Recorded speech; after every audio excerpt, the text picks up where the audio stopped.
Hi, my name is Brax Montier. I'm with UFLTV and I'm here interviewing. Would you like to introduce yourself? Sure. My name is Carmen Crane. I'm a real estate agent.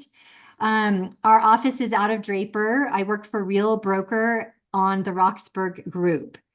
I've been in real estate for about 7.5 years, and I absolutely love it. Wonderful. Well, I have some questions to ask you. So, Okay. here's my first one. What makes real estate important to the parties in a divorce case? So, one of the most important things about real estate and divorce is that most often the the spousal property is the most um, highest asset, the largest asset that the couple has. Very often, that's the biggest asset. And so it's important in a lot of cases for them to sell their home. And so when I get involved, it's important that they make the most amount of money so that when you're dividing up the assets, they're able to come away with as much money as possible. So our goal is always to be able to try to sell for top dollar and make sure that both parties are happy with the outcome. Well, you said that you've been in the real estate business for about 7 years. What is your experience with real estate as it relates to divorce? The reason why I like to represent people that are going through divorce is because that's actually the reason why I got into real estate to begin with, is because I got divorced. And I had to go through the process, because I had my real estate license. I sold my home and then bought another home on my own. And so I was my own real estate agent. And so I didn't have someone there with me. So when I went to go close on both homes, I was there by myself with the escrow officer. And I just think it's always very beneficial. And also, like, it's a very emotional time for these people. And it's nice to know that the person you have in your corner has your back and has actually gone through the same thing that you have. I mean, every divorce is different. And so it's not exactly the same, but very similar circumstances. And I can definitely advocate for them and understand the feelings that they're experiencing and going through. Okay. Uh, Wonderful. Is it hard to sell a house that was an asset in a divorce case? Does that hold up the process, or do people have any kind of qualms about that? No, in fact, it makes no difference at all. In fact, we don't even need to disclose that because it does not have any type of impact on the material integrity of the home. It does not have any impact on the structure or the safety of the home. The family that lived in the home really is not a concern to the buyer. We do not have to disclose that at all, or the circumstances of why they're selling. Some people will ask, but we don't have to disclose that. I mean, if the sellers don't care, like, oh yeah, you can tell them that we're getting a divorce, but it does not have to be disclosed, and it does not make a difference at all in the sale of the home. Okay. Um, I mean, that's great to know. Yeah. Because a lot of people have fears tied up in not only is divorce an emotional process, but whether or not they're going to get the value, or whether or not they're going to be able to work with their spouse. Just trying to get the house sold, it has got to be emotionally exhausting. And the last thing they need on top of that is to find out that they get put in a special box because it's with a divorce. Right. 100%. Yeah. What is the process of putting a house on the market during a divorce as compared to, after the decree of divorce is issued? So it's actually a lot more beneficial if we have a decree of divorce before we start the process. I mean, there's not a rule that's saying that you cannot list a home before they have the decree issued. Yeah. But I can give you an example of something that happened when I was helping out in a divorce situation.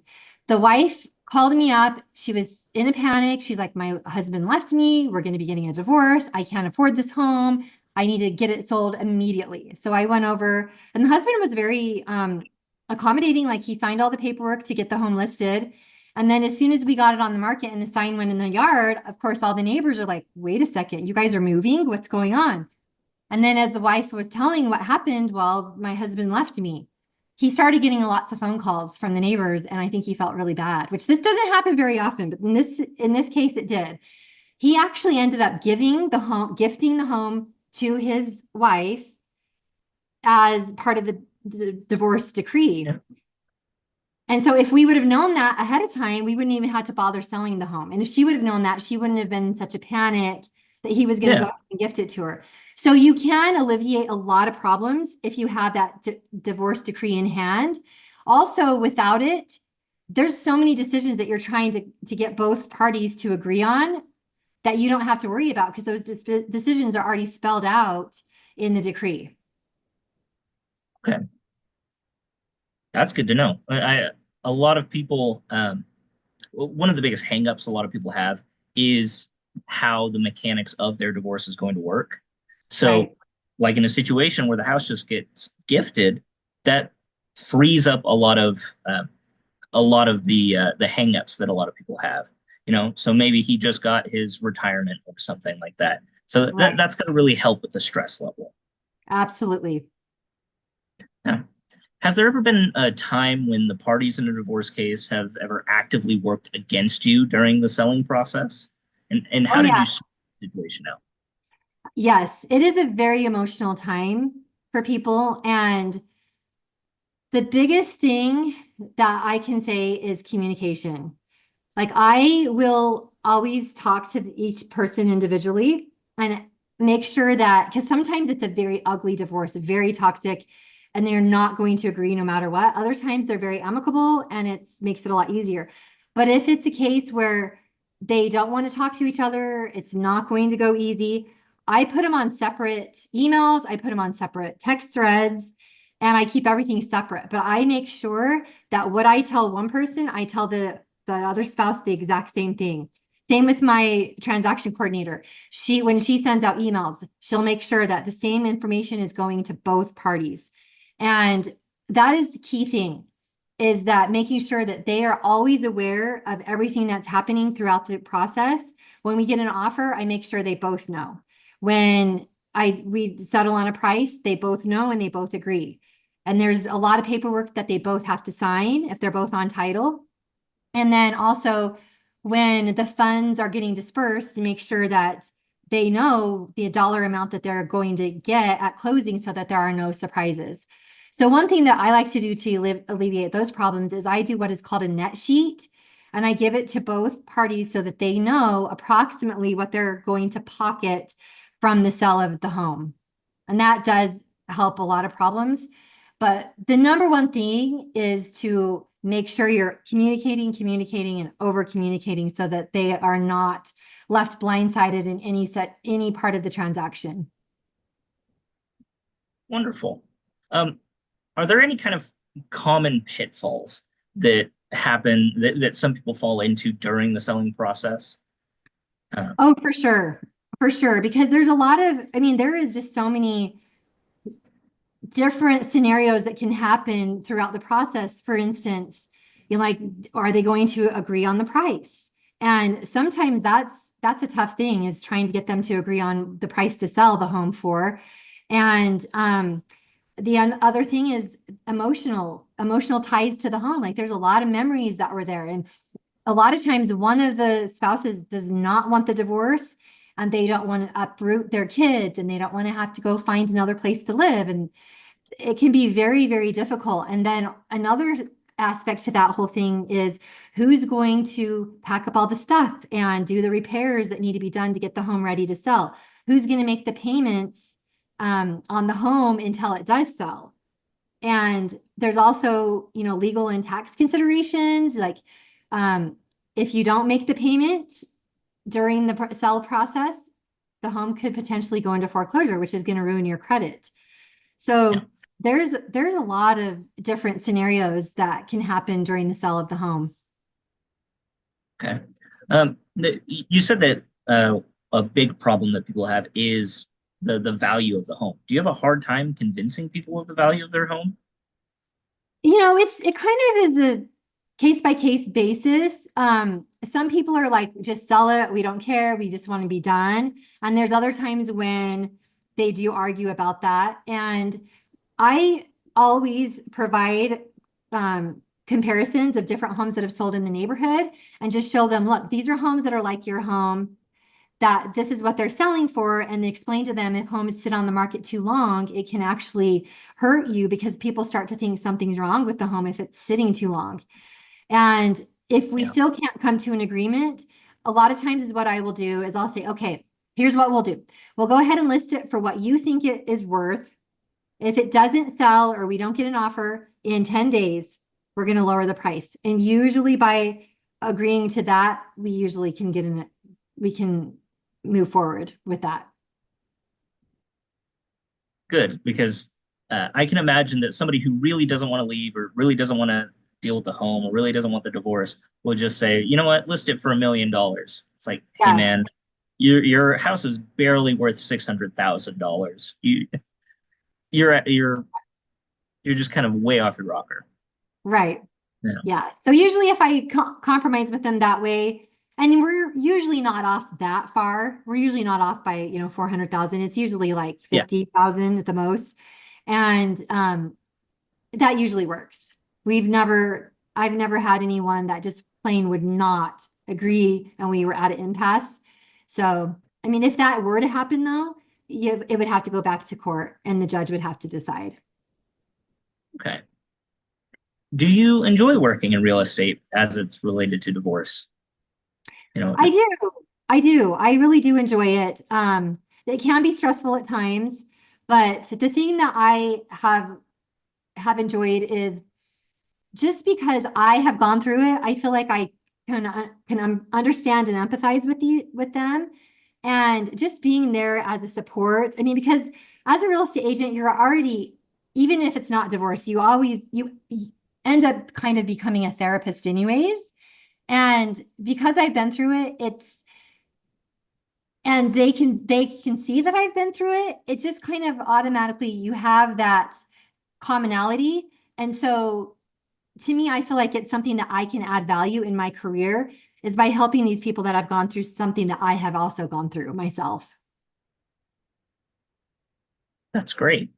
I imagine that that really does help the process because It does. um, a lot of people in divorces don't feel like they're being heard or understood, or maybe at the whims of just the legal system. So having somebody Absolutely. who understands what they're going through and is helping them solve this specific problem that they have is very helpful. Right. Yeah.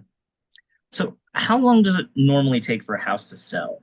It does the house being sold during a divorce or after the divorce uh, change how long it takes for a house to be sold?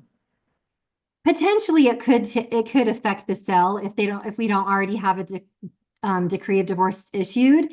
And the reason why is because if all the little things are not resolved when you put a house on the market, it could delay the sale. Like the funds could be held in escrow if they're fighting over how much each party gets at the end of the sale, or if they're not agreeing on things, it could really delay the sale, which could potentially make it so that the buyer isn't able to even buy the home if they're not able to get it, to agree. And so I think it's always best if they do have the decree in hand before we list the home, because it does alleviate so many problems. So yes, it could shorten the sale for sure. That's good. It would make sense if they're still fighting over it. It would make the process longer. Exactly. Yeah. Yeah. What can people do to make selling their house in the process of a divorce just better? So the number one thing is if they can come to an agreement on everything, like who's going to live in the house until it sells, who's going to do the repairs. One thing that we do on my team, the Roxburgh Group, is we actually have a painter and we have a handyman that will come in and help do some repairs or do some painting, and they do not make them pay until they close. And so there's no upfront cost. And so that has been really helpful too, is because sometimes that's the problem is they're arguing about who's going to pay for the repairs. And that can definitely slow the process. So that's something that really helps. Another thing is that if you can just communicate and make sure that everybody is on the same page, that really helps as well. And so if you're able to just figure things out and you're able to be in working, like willing to work together, it just makes everything so much more easy to work with and to get the outcome that they both want. Wonderful. Well, that was my last question. Where can people find you and your services if they are in need of selling their house during the divorce? So I have a Facebook, which is Carmen Crane. I also have Instagram, which is CC Crane. So with my initials, so CEECEE Crane is my Instagram.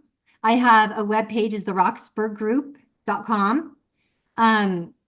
I can also give you my phone number and my email address as well.